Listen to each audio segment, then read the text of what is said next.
Hello mga suki, maghanap naman tayo ng ating paninda ngayong araw. Punta muna tayo sa public market. Ayan, mga hunting tayo. Titingnan natin kung ano ang ating maititinda. Ayan, pasok muna tayo. Ayan, may nakita na tayo. Nagpapatakal na tayo dito sa isang suki natin. So, dito naman tayo sa gulayan. Hanap tayo ng sitaw. 30 pesos isang tali. Saka medyo mahal nga pala yung kalamansi dito sa amin. Ito, 100 ang kilo. Ayan nga pala mga suki, nakakuha tayo ng bangos at saka tosino. At maghahanap pa tayo ng ibang isda. Marami pa po tayong hakutin. Ayan, balik na naman po tayo. Dito tayo sa gulayan. Marami nga po tayong napamili. Mga pichay, saging. Isasama na po natin yan sa ating pagtitinda ng isda. Ihahatid na po natin yan doon sa ating talipapa. So, pauwi na po tayo. At baka po tayo may abutan ng hapon. Siya nga pala dito pala sa amin, ang bilihan talaga dito ay alas 3 hanggang alas 7 ng gabi. Kaya po, minsan na mamalingki po tayo ay hapon na. So, ayan na nga po.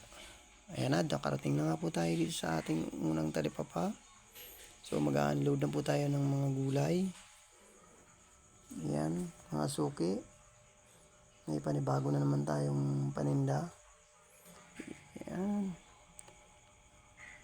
Mukhang hindi pa ito mapupuno ha. Mukhang marami-rami pa tayong ibababa guys. So, ayan namin ng ating kasama sa loob ay kinukuha niya yung ating mga pangarga. So, ayan. Meron po tayong bangos.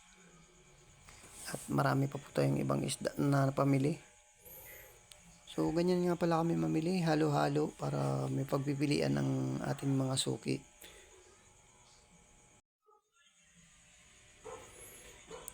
So, ganyan lang guys, araw-araw.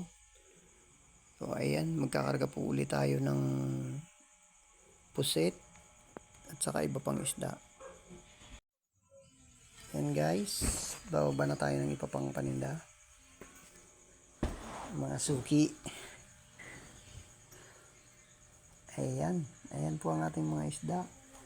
May tulingan, bangos, galunggong, pusit. Ayan, may sitaw pa po tayo. At yan nga po ay hatiin natin. Sa kabila pong talipapa natin ilalagay ang iba. Eto, wala na tayong malagyan. Sikip na ang ating latagan. Kaya mag-a-adjust na naman po tayo. Ayan guys. So, ganyan lang po. Para may pagpipilian po ang ating mga suki. Siya nga pala mga suki, yung ibang paninda po natin ay doon po natin ilalatag sa kabilang tindahan natin. Doon po sa tapat ng aming bahay. So, ito pong nandito ay para dito lang po sa area na malapit. So, ayan nga po yung aming kasama sa pagtitinda. Ayan, pangiti-ngiti lang.